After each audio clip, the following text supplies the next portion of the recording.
How's it going, everybody? Welcome back to Elvis Junction Reviews. Today we have something from the 1950s era.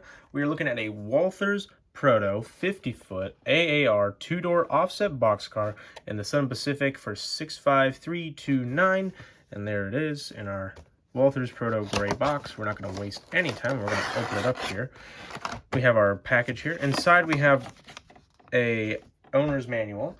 It comes with a little bit of history, and then, there goes a warranty sheet. Then we also have our exploded diagram underneath said history. We will get into that history in just a second once we actually get the actual car out of its box. Let's grab that warranty paper. There you go. There's your warranty. As you can see, it's kind of in this... This is just very cheap, to be honest. Come on, Walthers. You could have done better than that. It's in this nice black plastic case. Let's get that out of the way.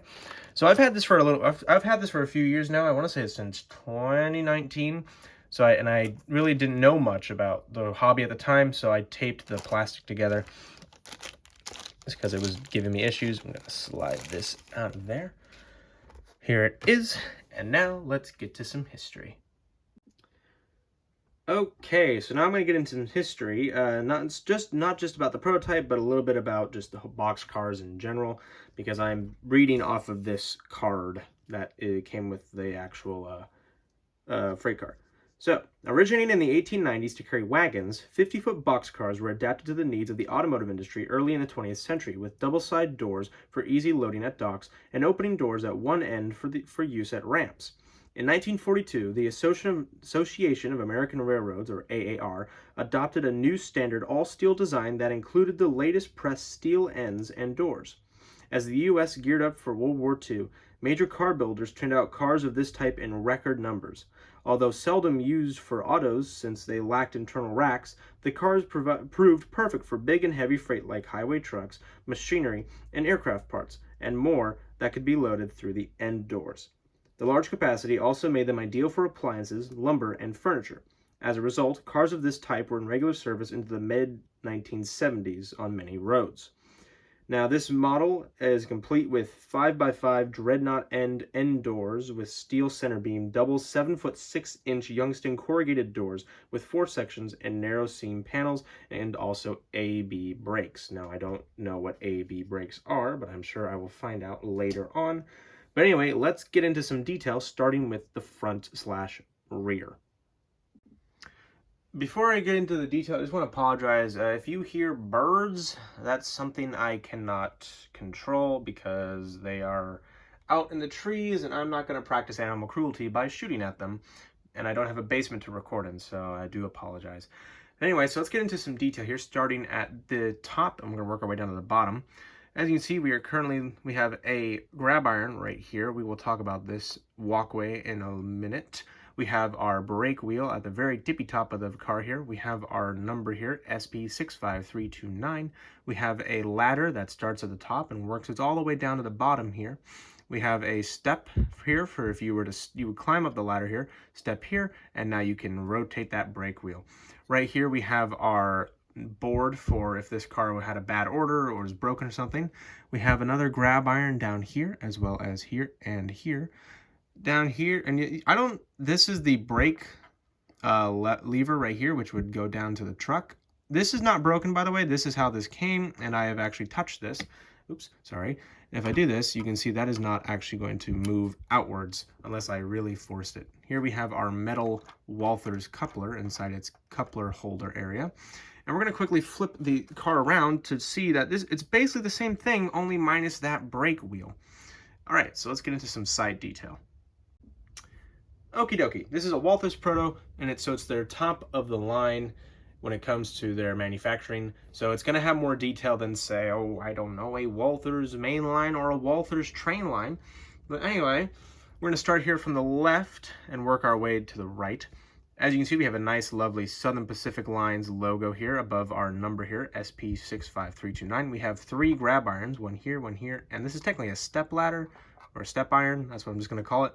You can see the great truck detail right down here. I think you can actually see that. Yes, you can. We have our springs, and we have where the roller bearings would be. I forget the name of these types of roller bearings. I am sure somebody will let me know in the comments, and I do appreciate that. We have our capacity, our load limit, and our load weight all here with numbers. Like that is 100,000. That is 113,500. This says 55,500. LAG S56. No, that's either an S or an 8. I'm not sure. Moving on to our off-sided doors here, we have two big 7-foot 6-inch doors.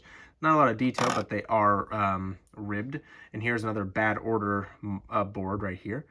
This says 16F5, and there's a little L right here, as you can see. We have our big Southern Pacific markings right here. And then there is more details about the car.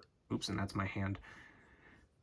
More here, and also it can also tells you when this was built. In fact, it says December of 1940, I believe. Yes, it does. It says this built December of 1940, and here is another big ladder that's where it goes up to the top. And there's a grab iron right here as well. All right, let's look at some top detail.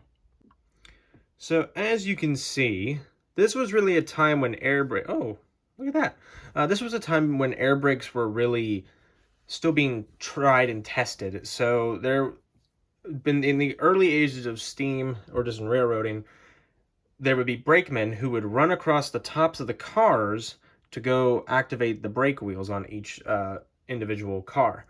So that's why we have these lovely walkways that extend from the one side to the other. You can also see where they would climb up on either side here.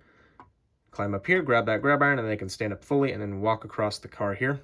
Now, like in the history, it said that these cars lasted up until the 1970s. And by the mid-70s, when they were phasing these things out, the walkways had been removed because air brakes were really now in their prime, and we still use them today. Unfortunately, nowadays, you only see these kinds of cars at museums, which is still good. It's glad that they've repurposed these kind of cars into museum pieces, or even opening them up so they have more details inside of them. All right, so let's get on my final thoughts. So this is a really good looking model. It looks great. It's WalthersProto. It has a good weight to it as well. Walthers is really good at weighting their cars. I can't always say the same about Atlas or Athearn or Scale Trains or Intermountain or such what. But Walthers definitely does a good job when it comes to putting weight in their cars. And I really recommend you find one of these because they are really good looking. So if you enjoyed this video, please hit that like button and also subscribe if you have not. And hit the notification bell to know when I upload. I upload on Mondays and Fridays at 9 a.m. every week. So look forward to that. Anyway, thank you very much for watching, and I'll see you guys in the next video. Bye for now.